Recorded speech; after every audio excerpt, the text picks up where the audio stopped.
Ao nosso homenageado deste 5º Simpósio de Direito do Consumidor, a palavra com o Dr. José Ricardo Alvarez Viana, juiz da 7ª Vara Civil desta comarca. Boa noite a todos.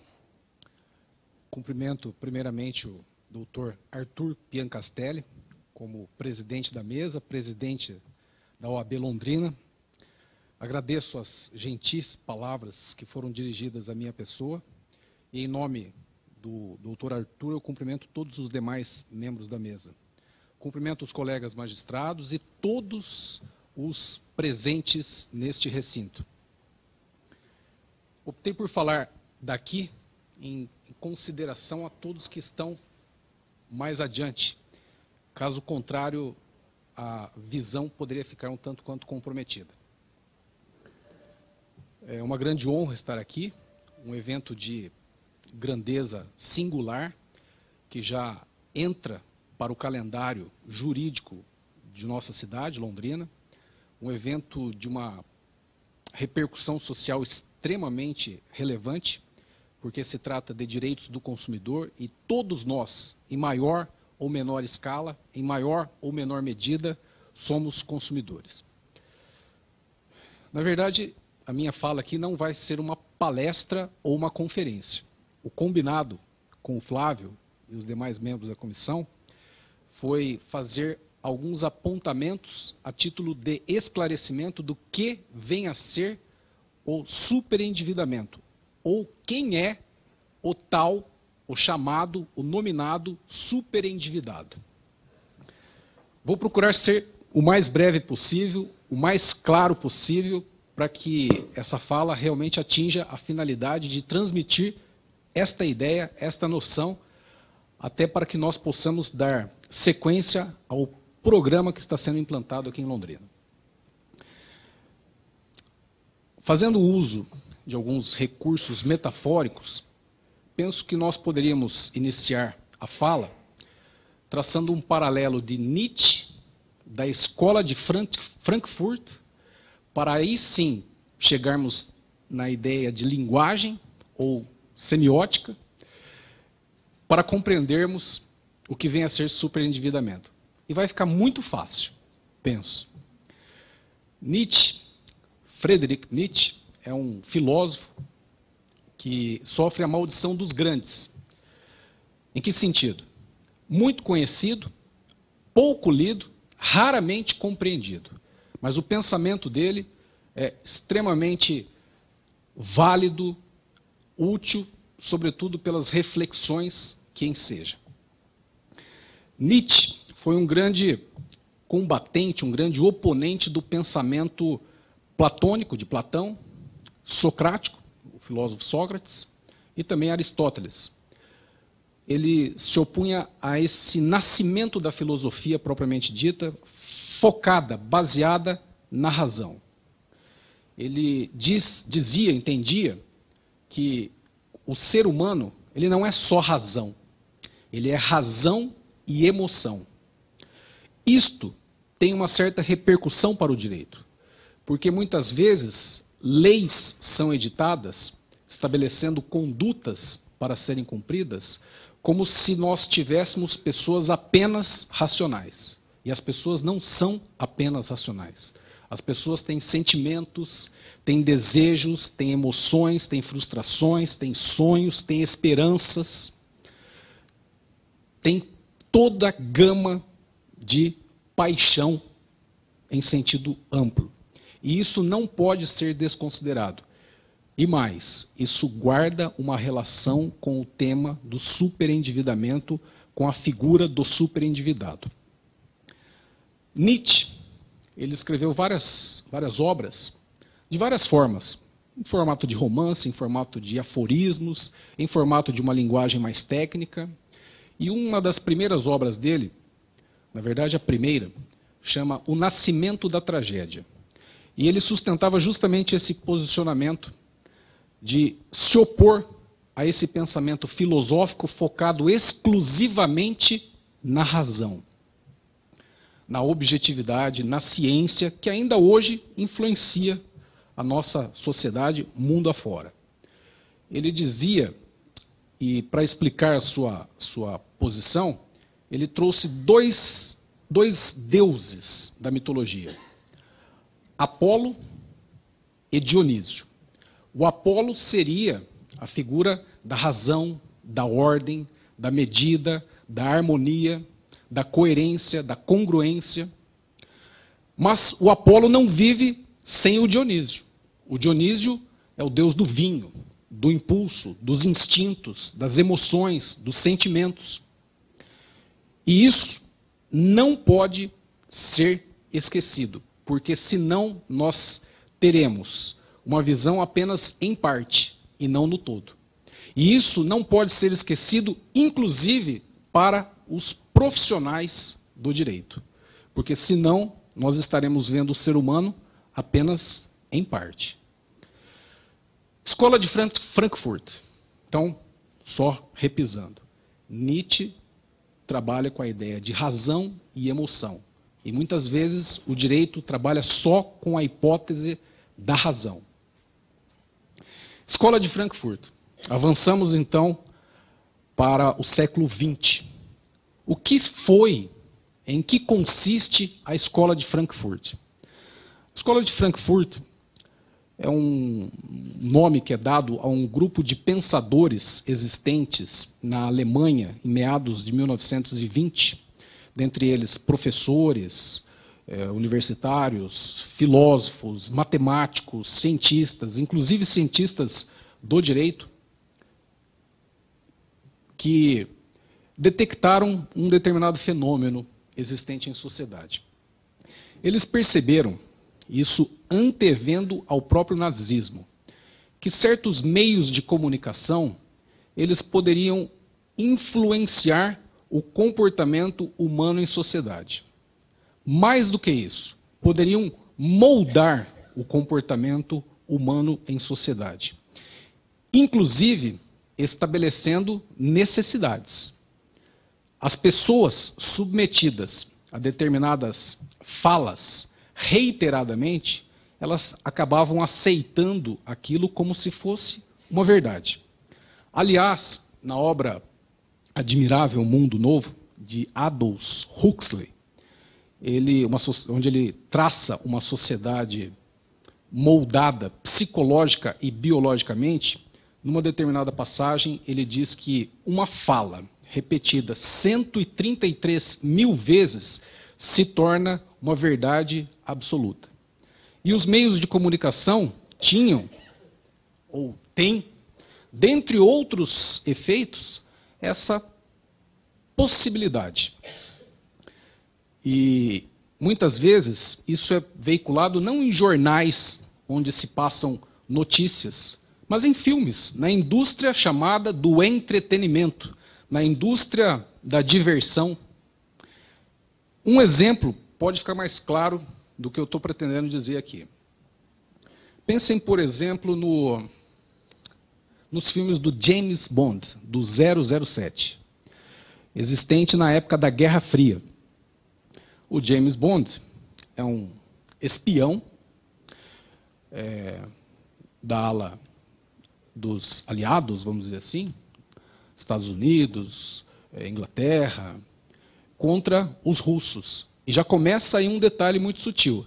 Aí, os fins justificam os meios, que não é uma frase de Maquiavel, embora seja dita que é dele. Os fins justificam os meios por quê? Porque os russos são maus. Então, é legítima a espionagem. Isso vai sendo passado de maneira quase subliminar, ou nem tanto, para todos aqueles que assistem. Não bastasse isso, o 007, ele usa os melhores ternos, ele usa os melhores carros, ele dirige os melhores carros, ele tem os melhores recursos tecnológicos existentes, ele sai com as mulheres mais bonitas, e são várias mulheres, e não há como alguém, principalmente do sexo masculino, não ter aquela vontade ali, né, de ser igual ao 007. Isso também vai moldando comportamentos, de maneira quase que não tão imperceptível assim. E mais, O discurso é destruir o inimigo, porque o inimigo, como eu disse, é mau. Isso é um exemplo da indústria cultural que vai moldando comportamentos. De maneira, assim, sutil, de maneira distracional, de maneira como se fosse um lazer. Mas isso não é só no cinema norte-americano ou estadunidense. Eu me lembro uma novela da Globo, que eu não lembro o nome, mas acho que em 1998, ela começou a mostrar os médicos que tinham um determinado carro, que era o Audi A3. Não foram necessários 3 meses e a Avenida Bandeirantes estava lotada de carro A3 prata, igual a um de um médico, personagem da novela, no caso, o Reinaldo Gianecchini. E olha, nós estamos falando de médicos, pessoas esclarecidas, pessoas que cursaram um dos cursos, né? Realizaram um dos cursos mais difíceis que existem, com grau de dificuldade tanto do ingresso quanto da conclusão, por assim dizer. E foram supostamente influenciáveis por isso, por essa mercadoria, por esse produto de consumo. Isso não fica só aí. Isso fica na necessidade que é criada para todos nós de comprarmos um iPhone 6 Plus, como se o iPhone 1, não sei, não desse conta, né? Como se você precisasse baixar mais músicas do que aquelas 5.000 que já cabem no iPhone 5S. Eu aprendi isso ontem, porque eu ganhei um. Mas, enfim, é uma necessidade que é implantada. E eu observo, aqui o Mauro talvez possa confirmar comigo, eu vejo alunos da Escola da Magistratura, com quem a gente tem trânsito. Em tese, eles são alunos. Mas eu não vejo nenhum que não tenha um iPhone. Que eu vi o preço custa R$ 2.700. Né? Então, será que há essa necessidade? Ou mais, será que há essa possibilidade? Ou isso é feito à custa de algum sacrifício, de algum comprometimento, de algum ímpeto, de algum impulso, de uma paixão, de uma idealização? E aí a gente já começa a falar de superendividamento. Superendividamento. O que seria essa expressão? As palavras, esse é um outro problema do direito. As palavras, os vocábulos, elas muitas vezes são vagas, são abertas. Exemplo, superendividamento. O que é isso? E às vezes elas têm mais de um sentido. E aí vem a ideia de ambiguidade. Endividamento, superendividamento, como é que fica isso? Um exemplo traduz melhor. Proibida a entrada, ou melhor, proibida a venda de bebidas alcoólicas perto das instituições de ensino. O que é perto? Problema de linguagem. Não é um problema do direito, é um problema de linguagem. Nas audiências que a gente faz, como juízes aqui, como advogados, o condutor do veículo X estava a uma velocidade rápida, ou estava em alta velocidade. O que é alta velocidade? São essas terminologias que muitas vezes acabam dificultando a compreensão. E o vocábulo superendividamento ou superendividado, ele é um conceito jurídico aberto, ou melhor, um conceito jurídico indeterminado. O que não deixa de ser uma contradição, é um conceito jurídico indeterminado. Mas, enfim, o que vem a ser esse superendividamento? Vou voltar agora para os romanos.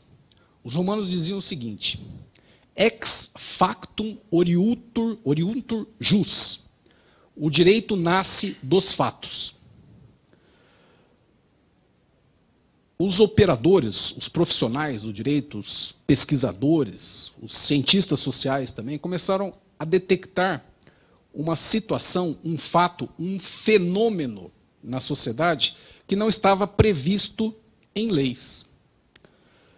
Pessoas físicas, estavam se endividando acima de suas possibilidades, iludidos, pressionados, não devidamente esclarecidos de suas circunstâncias ou das reais circunstâncias e dados dos créditos que eram fornecidos muitas vezes de maneira irresponsável, de maneira inadequada, incauta, e isso não se enquadrava na legislação. Então, percebeu-se a existência desse fato. E aí, não estou falando do Brasil, França, Alemanha, Inglaterra, Itália, Espanha, Estados Unidos, Canadá, perceberam a necessidade de regular isso, de atentar para isso, porque isso poderia ter uma repercussão não só micro, mas macro. Porque se todos são consumidores e se existe esse fenômeno manchando, vamos dizer assim, o ciclo econômico, isso pode gerar desproporções. E gerou em algumas circunstâncias.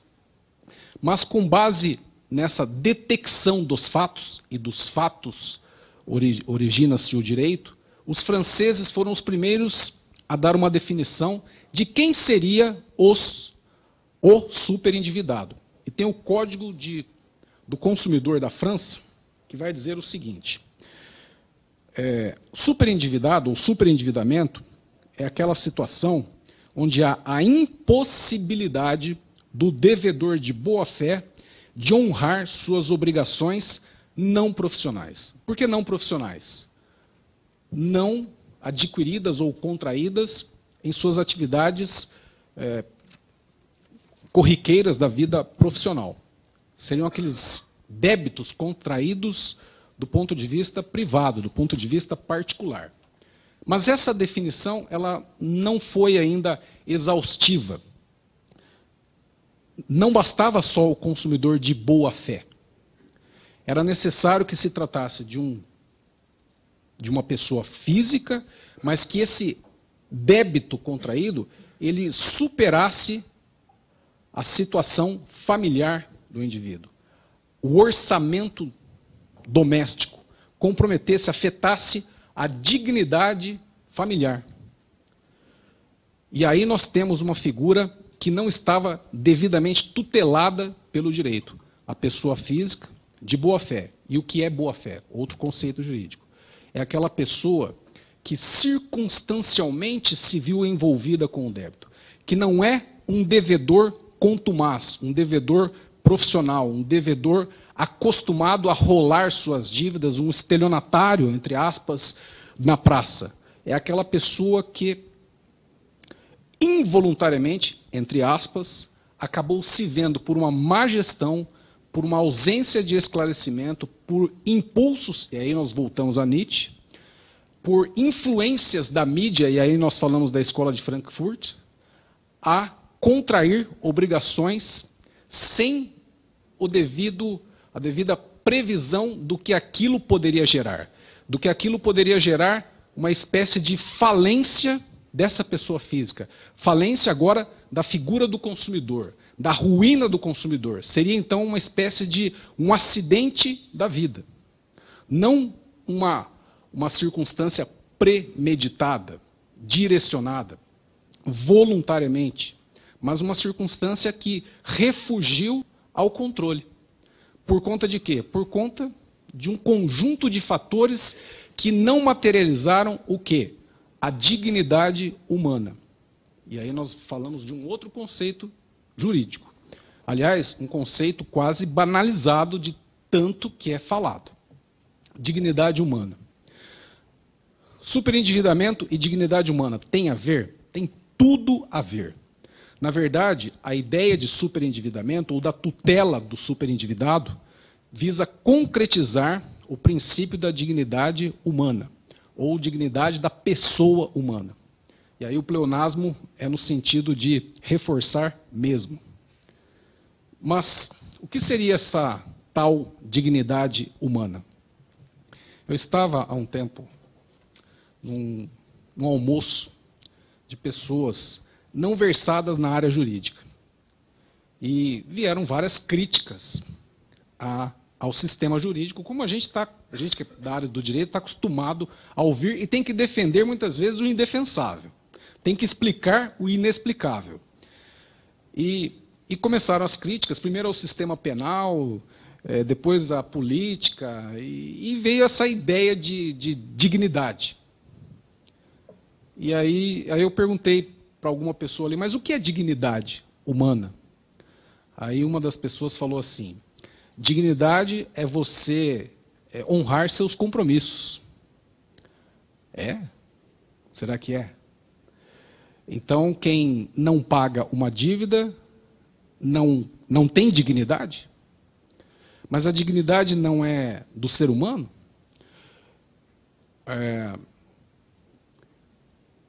Os presos submetidos à prisão privativa de liberdade não têm dignidade? Ou, vamos pegar na história ainda, os judeus, vítimas do Holocausto, não tinham dignidade? O que é essa tal dignidade? Kant, me parece que é o que melhor explica a ideia da dignidade. Kant diz o seguinte, de maneira muito simples, ele diz que o ser humano é um fim em si mesmo. Ele não pode ser utilizado como fim para nada. Ele não pode ser utilizado como fim para enriquecimento de outrem. Ele jamais pode ser tratado como um objeto, um instrumento ou como uma coisa. Por quê? Porque um ser humano não tem valor monetário. Um ser humano tem dignidade. Qual ser humano? Todo ser humano. Basta ser humano. E aí tem um trocadilho. Basta ser humano que ele tem dignidade. E o que é ter dignidade? É ter condições de viver, de exercitar todos os seus potenciais e de ser tutelado em suas fragilidades. Por quê? Porque se trata de um ser humano, uma pessoa que sente, um senciente.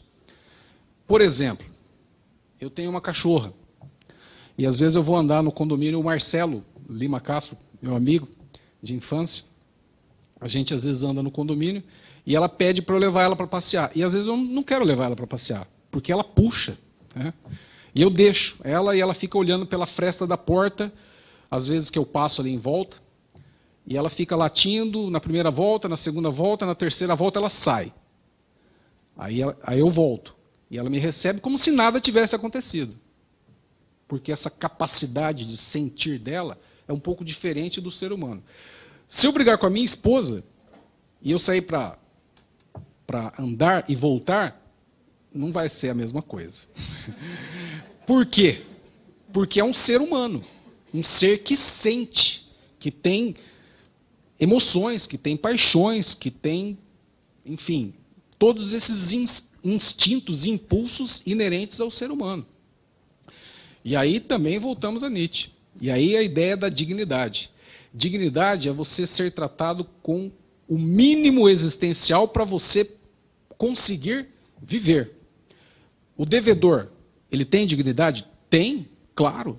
Ele tem o dever de pagar suas obrigações, mas o dever de pagar com dignidade, de ser tratado não como coisa, não como um objeto, não como um instrumento de enriquecimento de outrem, mas com dignidade, em respeito à sua condição pessoal e à sua condição familiar. E essa condição pessoal familiar não pode levá-lo à ruína, à falência pessoal e familiar. Então, aí entra a ideia do superendividado. Vamos equacionar as coisas. Vamos desigualar para igualar. Aí a ideia do hipossuficiente, ou da vulnerabilidade do consumidor, ou hipervulnerabilidade do consumidor, vamos restabelecer a ordem. Com base em quê? Com base na dignidade humana, com base no Código de Defesa do Consumidor. O Código de Defesa do Consumidor tem alguns princípios. Princípios são diretrizes, são vetores que devem ser observados. Exemplo, princípio da informação. Então, o consumidor, quando for contrair uma obrigação, não pode ser vítima de um crédito irresponsável. Tem que ser devidamente esclarecido de todas as circunstâncias e consequências que aquele crédito pode gerar. tem que haver a transparência, informação e transparência. Tem que haver uma educação. E aí nós entramos num dever de toda a sociedade. Isso é civismo. E o programa do superendividamento aqui em Londrina, ele perpassa por isso. Aquelas pessoas que procurarem os órgãos oficiais, se considerando superendividados, estando de boa fé, pretendendo resolver sua situação, primeiro, vão ser submetidas ou encaminhadas a um ciclo de palestras. Palestras com economistas, com psicólogos, com profissionais do direito, no sentido de serem esclarecidas de circunstâncias jurídicas. E depois serem submetidas a audiências de conciliação, para a tentativa de resolver esse quadro. Então, o programa do superendividamento, ele visa concretizar, materializar as premissas, os fundamentos e os valores previstos na Constituição. A construção de uma sociedade justa e solidária, fundada na igualdade, fundada, sobretudo, na dignidade humana. Eu deveria encerrar agora, né? Mas, como eles... Aqui o Flávio, eu não sei de quem foi a ideia da homenagem, mas eu vou quebrar o protocolo aqui e vou falar o que eu estou sentindo. Diz que quando a gente não sabe o que vai falar, a gente fala o que está sentindo. Desde que esteja sentindo algo bom, né? Às vezes não dá para falar o que está sentindo. Se eu falar o que eu estou sentindo em audiências... Vixe, mas vamos lá. O que eu ia falar?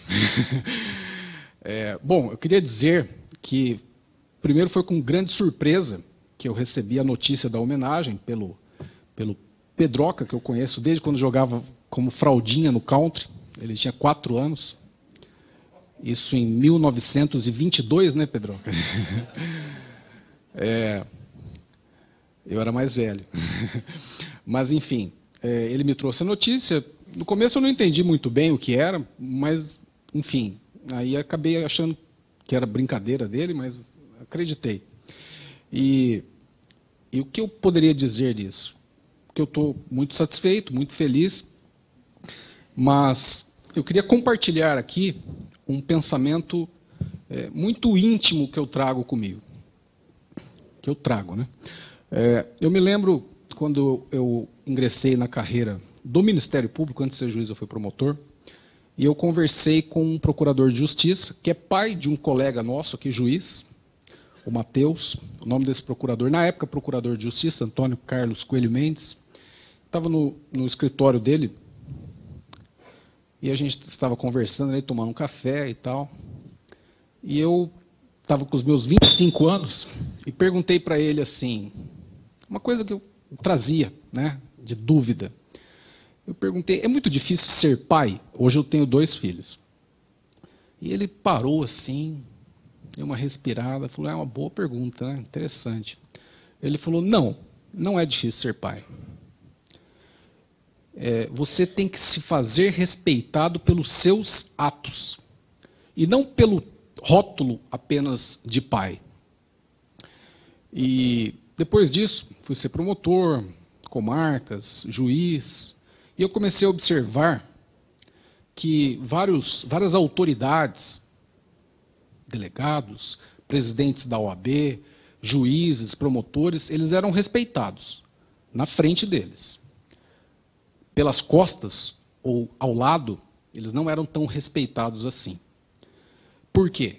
Porque suas atitudes, suas condutas, elas, no mínimo, vacilavam em alguns momentos em incoerências. E isso tinha reflexos.